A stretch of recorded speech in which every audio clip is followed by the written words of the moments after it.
Hello বন্ধুরা, নতুন ঠিকানা, নতুন গন্তব্য। আর আজ আবারও আমার বেরিয়ে পড়া আপনাদের সাথে। এর আগের ভ্রমণ পর্বে পশ্চিমবঙ্গের পূর্ব বর্ধমান জেলার অন্যতম এক সতীপীঠ ক্ষীরগ্রামের জোগাড়দামাকে আপনাদের দর্শন করিয়ে এনেছিলাম। আর আজ আমার গন্তব্য পূর্ব বর্ধমান জেলার অপর আর এক অন্যতম সতীপীঠ কেতুগ্রাম থানার অন্তর্গত দক্ষিণদিঘি গ্রামের অট্টহাস সতীপীঠ শক্তিপীঠ।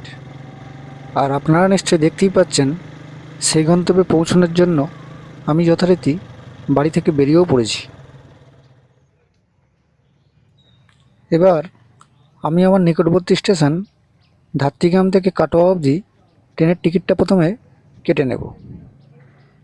ধাত্রীগ্রাম থেকে কাটোয়ার দূরত্ব 54 কিলোমিটার, আর ভাড়া 15 টাকা।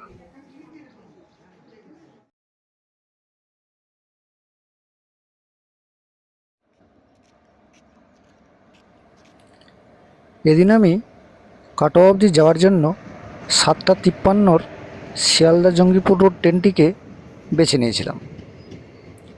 আর আপনারা নিশ্চয়ই দেখতেই পাচ্ছেন, ট্রেনটি যথারীতি তার নির্দিষ্ট সময়ের চেয়ে 11 মিনিট লেটে স্টেশনের প্ল্যাটফর্মে এসে পৌঁছেও গেছে।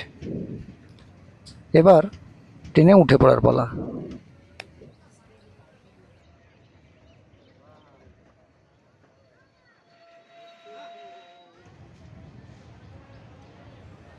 এর আগের ভ্রমণ পর্ব যোগাদ্দা সতীপীঠ দর্শনে যাওয়ার পথে আপনাদের সতীপীঠ সৃষ্টির ইতিহাস সম্পর্কিত কাহিনীর গল্প শুনিয়েছিলাম।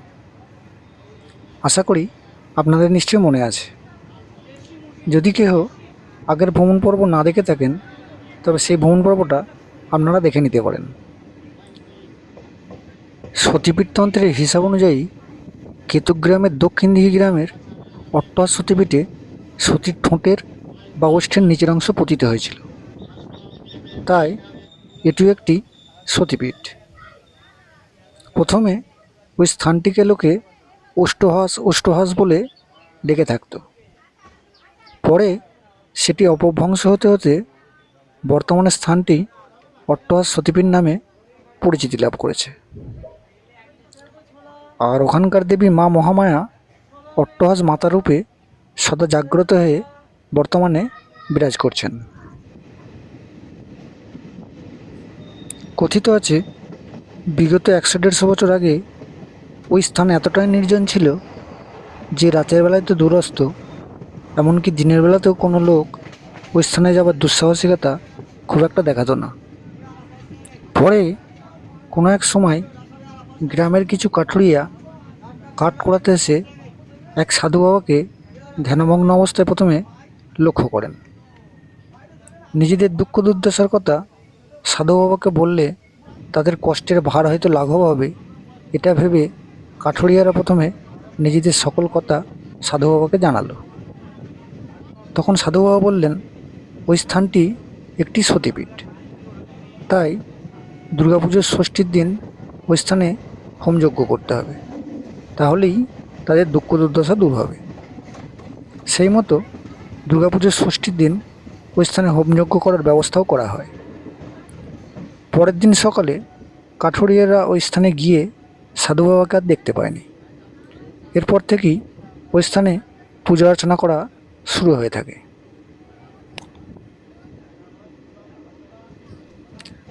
আপনারা নিশ্চয়ই দেখতেই পাচ্ছেন, কথা বলতে বলতেই আমাদের ট্রেন যথারীতি কাটোয়া জংশন স্টেশনে এসে ঢুকেও পড়েছে।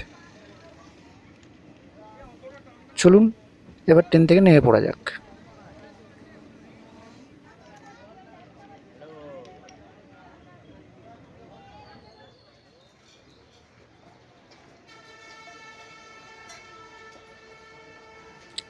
ট্রেন থেকে নেমে এরপর আমি ওভারব্রিজের উপর দিয়ে কাটোয়া স্টেশনের 7 নম্বর প্ল্যাটফর্মের গা বেয়ে যে রাস্তাটি স্টেশনের বাইরে বেরিয়ে যাচ্ছে, সেই রাস্তায় এসে পৌঁছে গেলাম।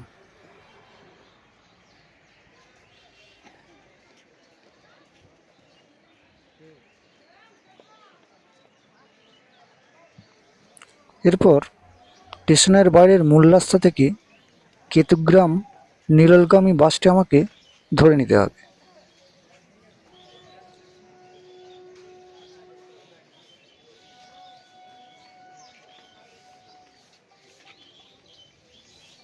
হ্যালো বন্ধুরা, বোলপুর, কিন্নাহার, সিউড়ি, পাঁচখুপি ইত্যাদি আরও বহু সকল বাস আপনারা স্টেশনের বাইরে রাস্তা থেকে পেয়ে যাবেন, যেগুলি কেতুগ্রাম এবং নিরল বাস স্ট্যান্ড ভায়া হয়ে যায়। এরপর আবার আপনাদের সাথে দেখা হচ্ছে নিরল বাস স্ট্যান্ডে।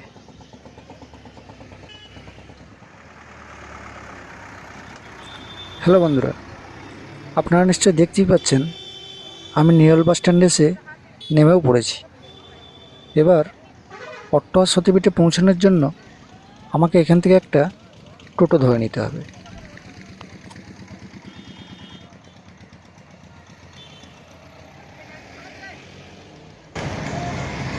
কে যাবে? টোটো কে যাবে? আমি যাবো। অট্টহাস কে যাবে? অট্টহাস যাবো।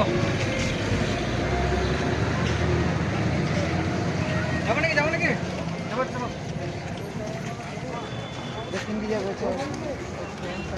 অট্টহাস ভাড়া কত ভাই? একা গেলে 20 টাকা। একা গেলে 20 টাকা। নিরল বাস স্ট্যান্ড থেকে দক্ষিণ দিঘি গ্রামের অট্টহাস সতীপীঠের দূরত্ব 4 কিলোমিটার। আর এই 4 কিলোমিটার দূরত্বে নিরল, শ্রীরামপুর, রাউন্দি এরকম 3টে নামের গ্রামকে আমাকে কভার করতে হবে। তবেই আমি দক্ষিণ দিঘি গ্রামের সম্পূর্ণ বিচ্ছিন্ন অংশ অট্টহাস সতীপীঠে গিয়ে পৌঁছতে পারব। এখন আমি যে স্থানটা দিয়ে যাচ্ছি এটাই হলো দক্ষিণ দিঘি গ্রাম থেকে সম্পূর্ণ 1.5 কিলোমিটার বিচ্ছিন্ন অংশ। পূর্বে কোনো এক সময় এই বিস্তীর্ণ অংশে নরবলি বা শিশুবলির মতো নৃশংস ঘটনা ঘটে থাকত। তাই আজও অনেকে এই ফাঁকা অংশটাকে গদ্দানবাড়ির মাঠ বলেই চিনে থাকেন বা মুন্ডুকাটা মাঠ বলেও চিনে থাকেন।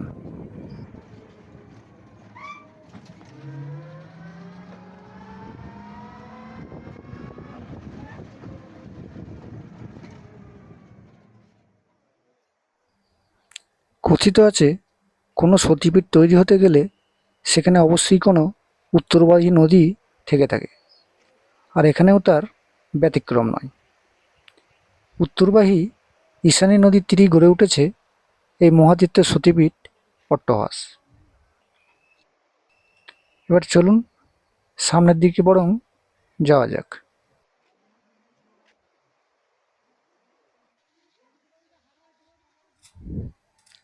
অট্টহাস সতীপীঠের মূল প্রবেশদ্বারের ঠিক সামনেই বিশালাকায় এক মহাদেব ত্রিশূল উঁচিয়ে সতীর দেহ কাঁধে নিয়ে বুক ফুলিয়ে ষষ্ঠাঙ্গে দাঁড়িয়ে রয়েছেন। দেখে যেন মনে হবে এই অট্টহাস সতীপীঠের রক্ষাকর্তা হিসেবে যেন স্বয়ং মহাদেব দাঁড়িয়ে রয়েছেন।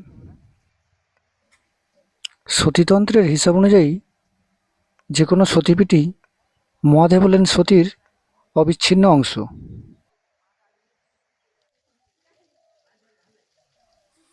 মহাদেবের ঠিক পিছনেই রয়েছে এই অট্টহাস সতীপীঠের মূল প্রবেশদ্বারটি।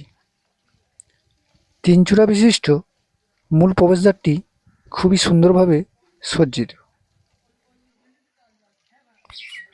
প্রবেশদ্বারের সামনে বড় লোহার গেট তৈরি করা রয়েছে।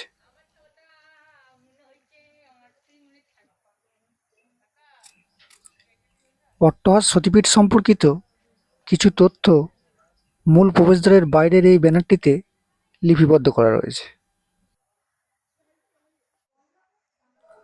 অট্টহাস থেকে কাটোয়া অবধি ডাইরেক্ট কিছু বাস যাতায়াত করে থাকে। এখানে অপর আরেকটি ব্যানারে সেগুলোরই সময় লিপিবদ্ধ করা রয়েছে। এখানে আপনারা এলে যদি প্রয়োজন পড়ে দেখে নিতে পারেন। এবার চলুন সামনের দিকেই বরং যাওয়া যাক। ভিতরে ঢুকতেই এটা অবশ্যই আপনাদের মনে হবে যে এক অন্য জগতে এসে আপনি পৌঁছে গেছেন। চারিদিকে শুধু সবুজ আর সবুজ।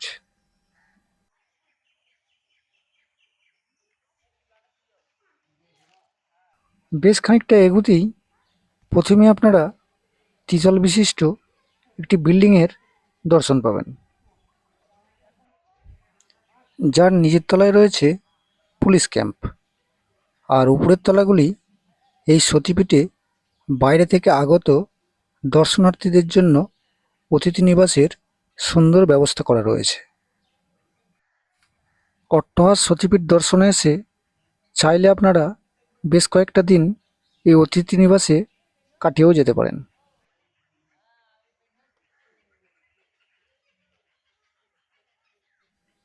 অতিথি নিবাস ছাড়িয়ে আরও বেশ খানিকটা এগোতেই মূল মন্দির চত্বরের অপর আরেকটি সুন্দর প্রবেশদ্বার লক্ষ্য করলাম, আর এটিও 3টি চূড়া বিশিষ্ট।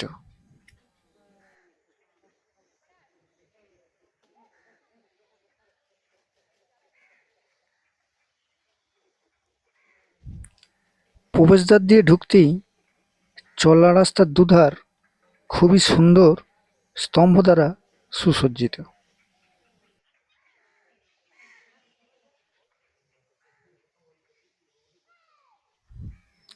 চলা রাস্তা ধরে আরেকটি এগোতেই অপর আরেকটি ভোলানাথ মহাদেবের দর্শন এরপর আপনারা পাবেন। এখানে মহাদেব ধ্যানমগ্ন অবস্থায় কৈলাস পর্বতের উপরে বসে রয়েছেন, সেই চিত্রই এখানে প্রস্ফুটিত করে তোলা হয়েছে।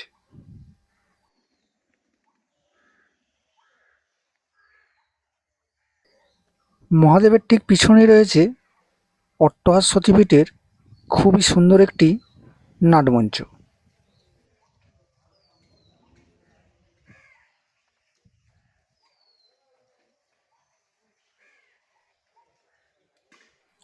চলুন ভেতর থেকে বরং দেখে নেওয়া যাক।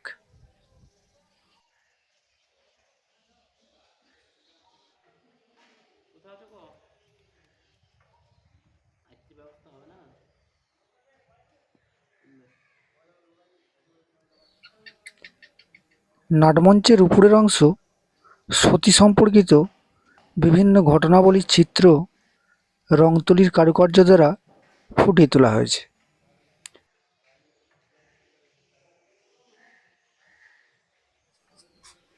নাটমঞ্চের মাঝামাঝি স্থানে একটি ঝাড়বাতিও দেখতে পাওয়া যাচ্ছে।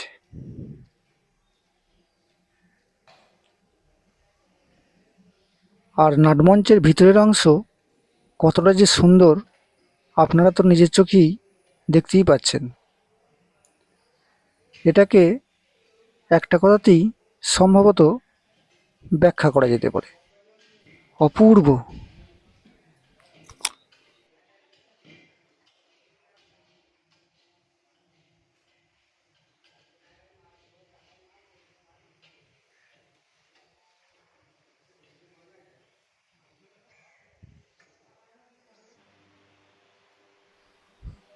নাটমন্দির থেকে বেরিয়ে এরপর আমি অট্টহাস সতী মায়ের মূল মন্দির চত্বরের সামনে এসে হাজির হলাম।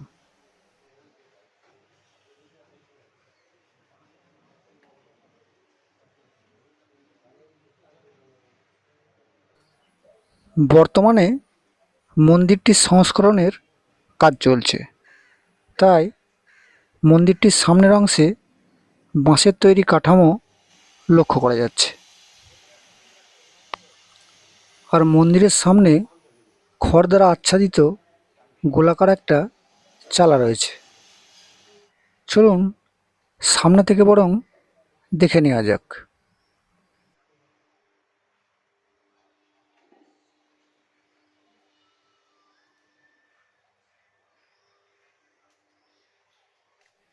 খুব সম্ভবত এই সেই স্থান যে স্থানে বহু বছর পূর্বে জনৈক সাধু বাবা হোমযজ্ঞের আয়োজন করে চলে গিয়েছিলেন, যাকে পরে আর দেখতে পাওয়া যায়নি।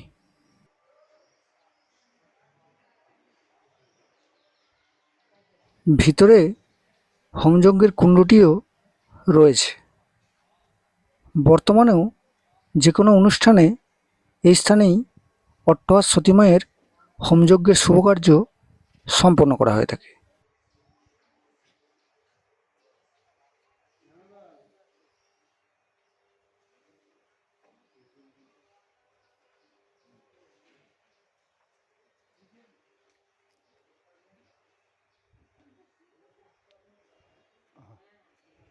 না না বললাম আপনিও তো এসছেন দেখবো বলে।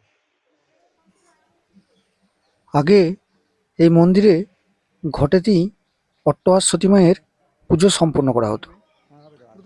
বর্তমানে যদিও পাথরের তৈরি দুর্গা প্রতিমা এই মন্দিরের গর্ভগৃহে প্রতিষ্ঠা করা হয়েছে।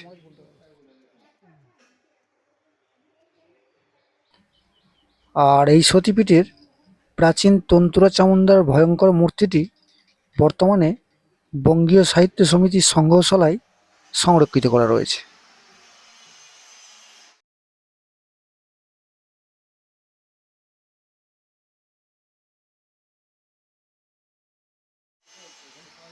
এখানে মন্দির গর্ভের ভিতরের ছবি তোলা সম্পূর্ণভাবে নিষেধ করা রয়েছে। তবু দেখা যাক আমি আপনাদের কতটা কি দর্শন করাতে সক্ষম হই। মন্দির চত্বরের বাইরের দোকান থেকে পুজোর কিছু সামগ্রী এরপর আমি কিনে নিয়ে এসে মায়ের পুজোটা দিয়ে নিলাম।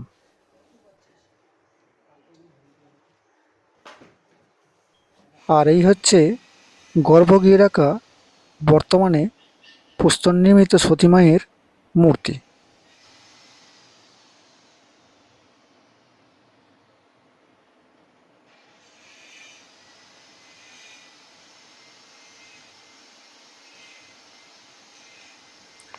অট্টহাস সতী মায়ের ঠিক পাশেই রয়েছে এই সতীপীঠের ভৈরব বিশ্বেশ বা বিল্লেশ।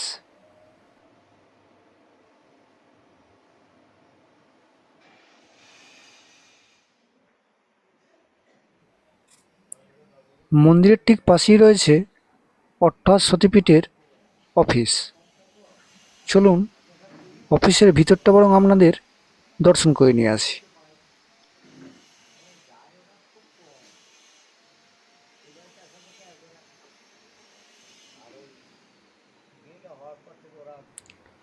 ভিতরে ঢুকতেই এই স্থানটিতে সতী মায়ের বিভিন্ন সাইজের ছবি রাখা রয়েছে, যেগুলি আপনারা চাইলে ক্রয় করতে পারেন।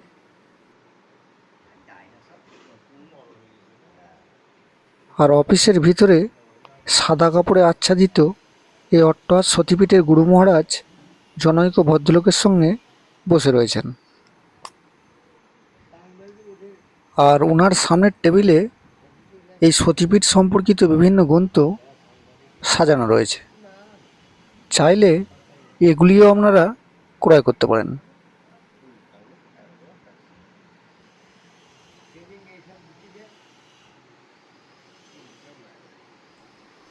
অফিসের দেওয়ালগাত্র বিভিন্ন মহাপুরুষদের ছবি দ্বারা সাজানো রয়েছে। এবার আসুন এই সতীপীঠের গুরু মহারাজের মুখ থেকে এই অট্টহাস সতীপীঠের কিছু কথা শুনে নিই। যাঁর অদম্য ইচ্ছে এবং পরিশ্রমের ফলে বর্তমানে ধীরে ধীরে এই অট্টহাস সতীপীঠ ক্রমশ প্রগতির সিঁড়ি বেয়ে উপরের দিকে উঠছে। আমরা মহাতীর্থ অট্টহাস সতীপীঠে বসে আছি। এখানে সকলেই জানে রাজা দক্ষ শিববিহীন যজ্ঞ করতে গেছিলেন, যার ফলস্বরূপ কন্যা সতী শুনতে পেয়ে সেখানে যে ইচ্ছায় বিনা নিমন্ত্রণে গেছিলেন। আর এমনি দক্ষ রাজা শিবকে সহ্য করতে পারতেন না, যার ফলস্বরূপ শিবের অস্বাভাবিক নিন্দা সহ্য করতে না পেরে সতী ওইখানে দেহত্যাগ করেন। সতী দেহত্যাগ করার পর শিবের তাণ্ডব নৃত্য শুরু হয় সতীকে স্কন্ধে নিয়ে। এবং তখন দেবকুল ভাবতে লাগলো যে ত্রিভুবন বোধহয় প্রলয় ঘটে যাবে, সেই জন্য আমাদের বিষ্ণুর কাছে শরণাপন্ন হয় সকলে। বিষ্ণু সুদর্শন চক্র ছেড়ে দেয়। সুদর্শন চক্র ছাড়ার পর দেবীর এক একটা অঙ্গ আকার জায়গা পতিত হয়। আমরা যে স্থানে আছি সামনে মন্দির আছে, উপরে সিংহ বা হাতির মস্তকে পা দিয়ে আছেন। সে ভিতরে গর্ভগৃহ আছে, সে গর্ভগৃহে দেবীর অধ অষ্ট পড়েছে। এবার অনেকে বলতে পারেন যে এই অধ অষ্ট পড়েছে, এটা প্রমাণ কি? প্রমাণ স্বরূপ না, আমাদের একজন এখানে এক মহান সাধক হয়েছিলেন, খুব দিন সন তারিখ কেউ বলতে পারে না, এখানে একটা হোমযজ্ঞ তিনি আয়োজন করেন। গ্রামের লোকেরা সব জড়ো হয়। জড়ো হওয়ার পর যখন হোমযজ্ঞ সমাপ্ত হয়, ওই সাধক আমাদের মন্দিরের গর্ভগৃহের মাঝখানে ত্রিশূল পুঁতে দেন। ত্রিশূল পুঁতে দিয়ে তিনি বলেছেন এই সেই স্থান যে স্থানে দেবীর রথ অষ্ট করেছে।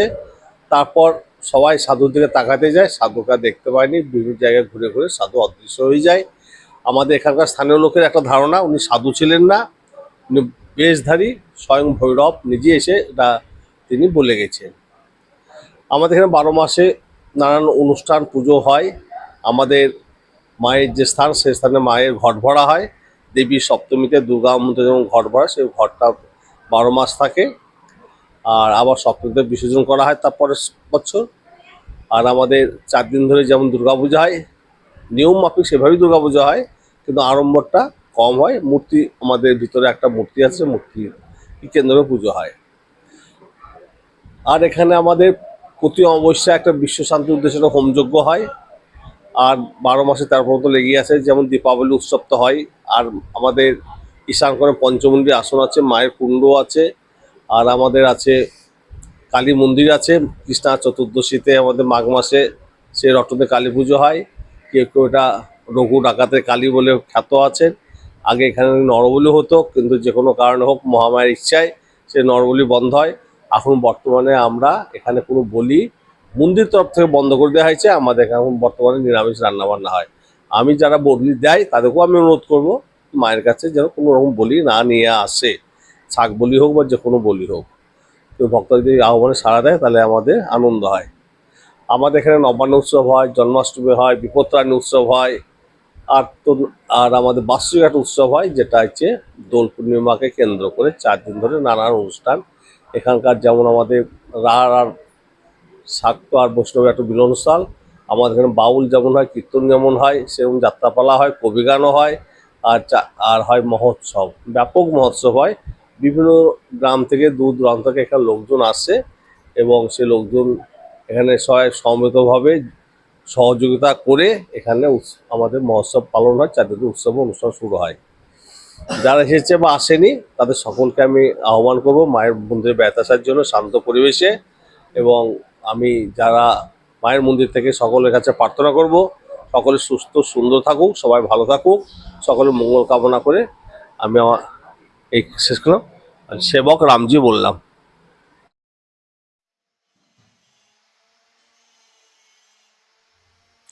গুরুজির মুখের সব কথা নিশ্চয়ই আপনারা শুনলেন। এরপর আসুন অট্টহাস সতীপীঠের রন্ধনশালাটা আপনাদের একটু দর্শন করে নিয়ে আসি।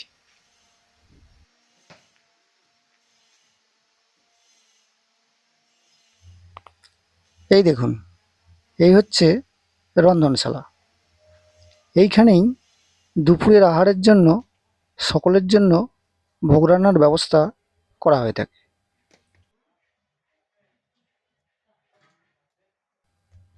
বর্তমানের গ্যাস প্রযুক্তির দিনেও এখানে মাটির উনানে কাঠের জ্বালানি ব্যবহার করে সকলের জন্য ভোগ রান্না করা হচ্ছে, যেটা সত্যিই খুবই ভালো লেগেছে আমার।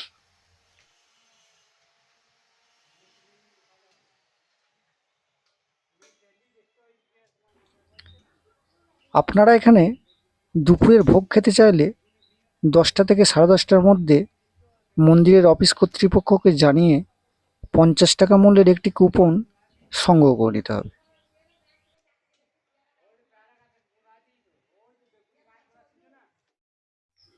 রন্ধনশালার ঠিক পাশেই রয়েছে ভাঁড়ার ঘর।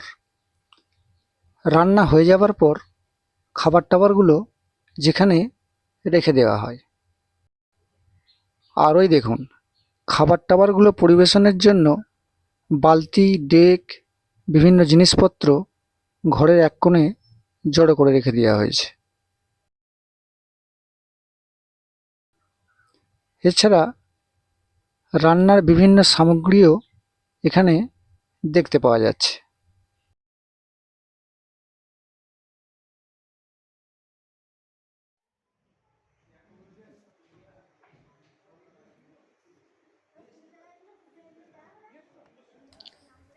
রন্ধনশালা দর্শনের পর মূল মন্দিরের পাশ দিয়ে যে চলনা রাস্তাটি বেরিয়ে যাচ্ছে, এই রাস্তাটি ধরে এরপর আমি অট্টহাস সতীপীঠের দ্বিতীয় অংশে এসে প্রবেশ করলাম। আর এই অংশের পুরোটাই প্রকৃতি তার মায়ার সবুজ চাদর দিয়ে অট্টহাস সতীপীঠকে পুরোপুরিভাবে মুড়ে রেখেছে। আপনারা যদি প্রকৃতিপ্রেমী হন, এই অট্টহাস সতীপীঠ আপনাদের কোনোভাবেই নিরাশ করবে বলে আমার মনে হয় না। তাই একদিনের জন্য হলেও আপনারা অট্টহাস সতীপীঠ দর্শন করতে আসতে পারেন।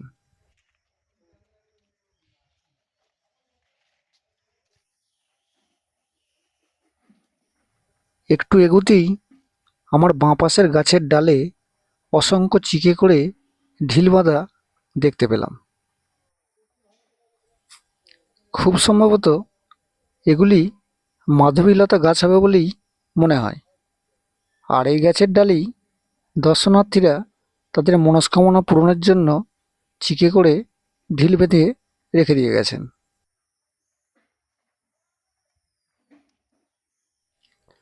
আর একটু এগোতেই একটা গাছের নিচে ভোলা বাবার সমাধি দেখতে পেলাম। এই ভোলা বাবা ছিলেন একজন বিখ্যাত সাধক এবং দুলাল বাবার শিষ্য। যে সময় মানুষ দিনের বেলাতেও এই অট্টহাস সতীপীঠে আসতে ভয় পেতেন, সেই সময় ভোলা বাবা এবং ওনার গুরুদেব দুলাল বাবা এই অট্টহাস সতীপীঠে এসে থাকতে শুরু করেন এবং মন্দিরের পুরো দায় দায়িত্ব ওনারা নিজেদের কাঁধে তুলে নিয়েছিলেন।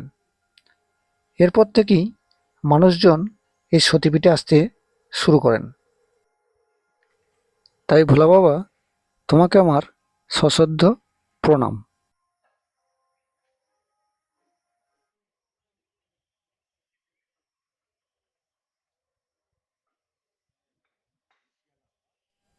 বাঁ পাশে সমাধিবেদী দর্শনের পর চলনা রাস্তার অপর পাশেই রয়েছে একটা বাঁধানো পুকুর, যেটাকে ঈশানী নদীর অংশ বলেই মনে করা হয়।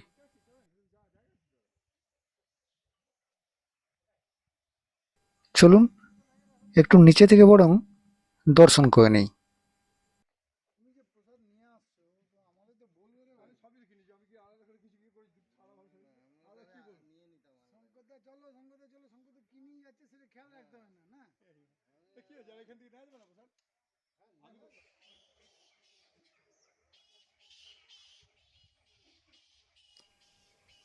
পুকুরটার চারিধারে বৃত্ত করে চলনা রাস্তা তৈরি করা রয়েছে। চাইলে আপনারা প্রকৃতির এই মনোরম পরিবেশে পুকুরের চারিধার থেকে এক পাক ঘুরেও আসতে পারেন।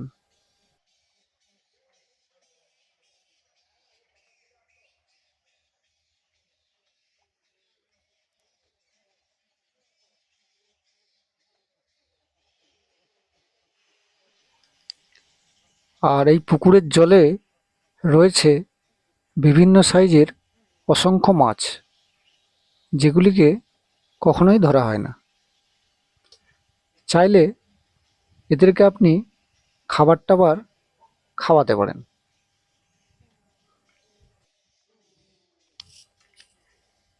এত কাছ থেকে ওদের দেখতে পাওয়া যাচ্ছে যেন মনে হবে হাতে করেই যেন ওদের স্পর্শ করা সম্ভব।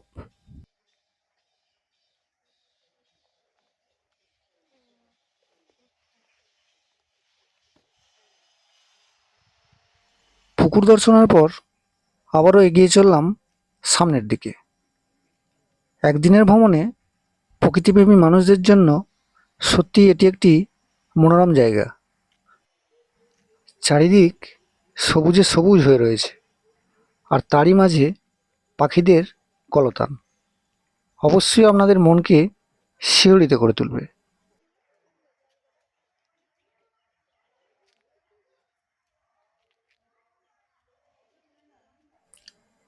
বেশ খানিকটা এগিয়ে আসতেই এবার আমি থমকে গেলাম। এই হচ্ছে বাংলার বিখ্যাত ডাকাত রঘু ডাকাতের আস্তানা এবং রটন্তী কালী মায়ের মন্দির।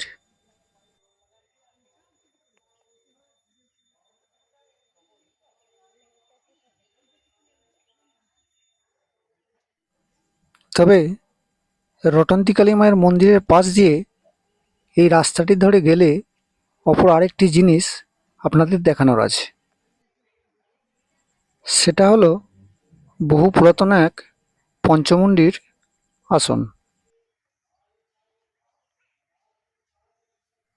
কোনো এক সময় এই পঞ্চমুণ্ডির আসন সুপ্ত অবস্থাতেই পড়েছিল। সাধক ভোলা বাবা এই পঞ্চমুণ্ডির আসন জাগিয়ে তোলেন এবং এই পঞ্চমুণ্ডির আসনে বসেই উনি সিদ্ধিলাভ করেছিলেন। এছাড়া আরও বহু সাধক এই আসনে বসেই সিদ্ধিলাভ করে গেছেন।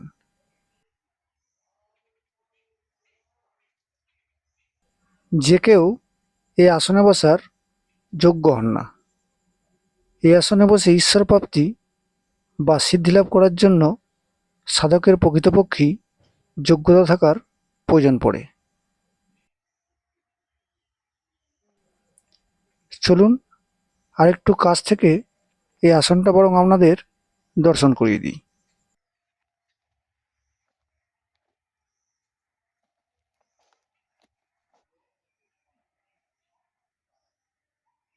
পঞ্চমুণ্ডির আসনের ঠিক পাশেই রয়েছে রটন্তী কালী মায়ের মন্দির এবং পূর্বে কোনো এক সময় রঘু ডাকাতের ডেরা বলে খ্যাত এই স্থানটি এবার আপনাদের দর্শন করিয়ে দিই।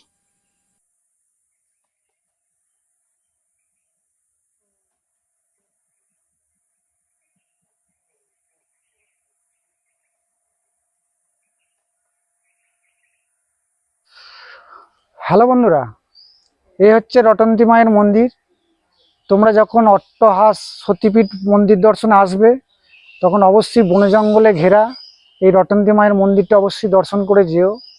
কথিত আছে কোনো এক সময় নাকি এই স্থানে রঘু ডাকাত নরবলির মতো ঘটনা ঘটাতো এবং উনি ওনার মানসিক শান্তি লাভ করতেন। ওনার বিশ্বাস এতে মা নাকি সন্তুষ্ট হতো, তারপরেই নাকি ডাকাতি করতে পার হতো। তা যাই হোক, এখন বর্তমানে প্রতি মাঘ মাসে অমাবস্যার সময় মায়ের বাৎসরিক পূজা অনুষ্ঠিত হয়ে থাকে।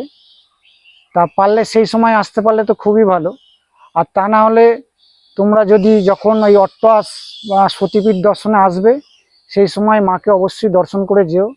আর এখন আমি তোমাদের দর্শন করাচ্ছি, চলো মা রটন্তীকে দর্শন করে নাও।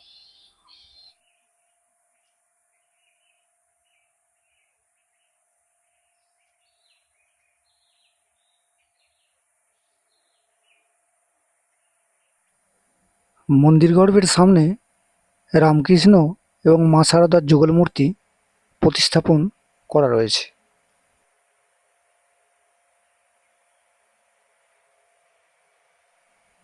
আর মন্দিরের গর্ভগৃহে এই হলো রটন্তী কালী মায়ের অপরূপ সুন্দর মূর্তি।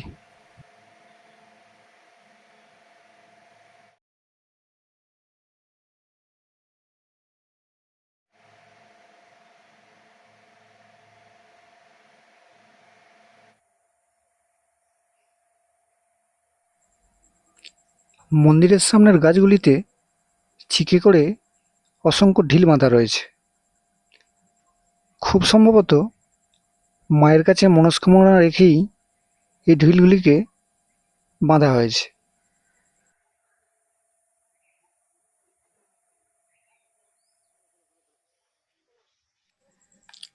রটন্তী কালী মাকে দর্শনের পর আবারও এগিয়ে চললাম গাছগাছালির মধ্য দিয়ে চলনা রাস্তা ধরে।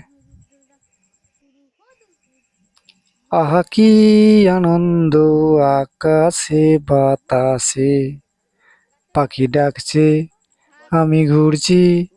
আহা কি আনন্দ আকাশে বাতাসে।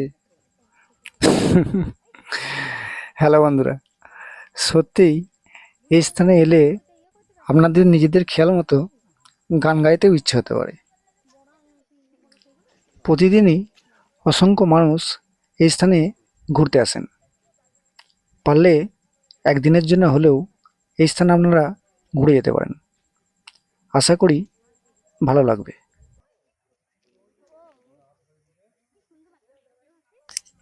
এই স্থানে এসে একটি মেয়ে দেখলাম গাছের উপরের দিকে কিসের যেন ছবি তুলছে। ব্যাপারটা দেখার জন্য আমিও তাই দাঁড়িয়ে পড়লাম। উপরের দিকে তাকিয়ে ক্যামেরাটাকে একটু জুম করলাম। দেখলাম অসংখ্য বাদুড় গাছের ডালে ঝুলছে। সত্যি এ দৃশ্যও বর্তমানে আমাদের গ্রাম বাংলায় আর দেখতে পাওয়া যায় না। আপনারা এখানে এলে এরকম দৃশ্যও বহু দর্শন করতে পারবেন।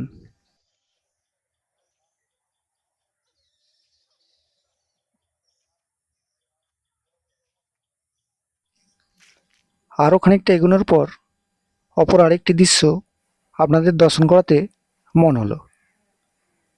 প্রথমে ভেবেছিলাম এগুলি বোধহয় বকই হবে, কিন্তু পরে স্থানীয় মানুষজনের মুখে শুনলাম এগুলি বক নয়, বাইরে থেকে আগত কোনো পাখির দল।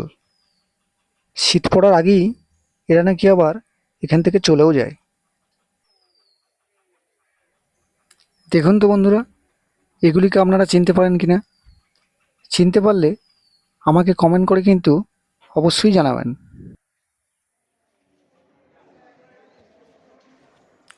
ঘড়িতে তখন 1:30 বেজে গিয়েছিল, তাই ফিরে এলাম ভোগ ঘরে সকলের সঙ্গে দুপুরের ভোগ প্রসাদ গ্রহণ করার জন্য।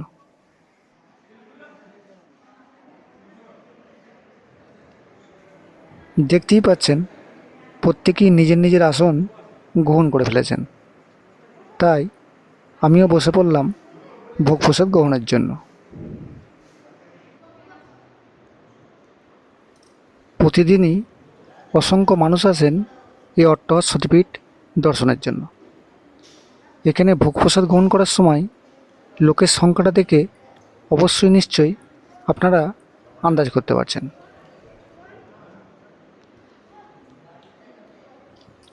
আর আজকালকার দিনে মাত্র 50 টাকার বিনিময়ে দুপুরের আহারে ছিল ভাত, ডাল, প্রথমে একটি তরকারি দিয়ে যাওয়া হয়েছিল, পরে অপর আরেকটি তরকারি দিয়ে যাওয়া হলো।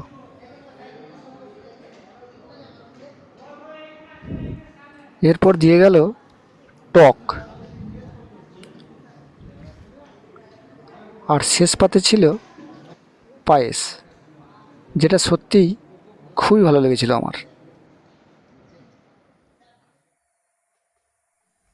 খাওয়া দাওয়ার পর বেশ খানিকটা সময় নাট মন্দিরে বসে, বেশ খানিকটা সময় রটন্তী কালী মায়ের মন্দিরের সামনে বসে, আর বেশ খানিকটা সময় ঘোরাঘুরি করে বাড়ি ফিরে এসেছিলাম।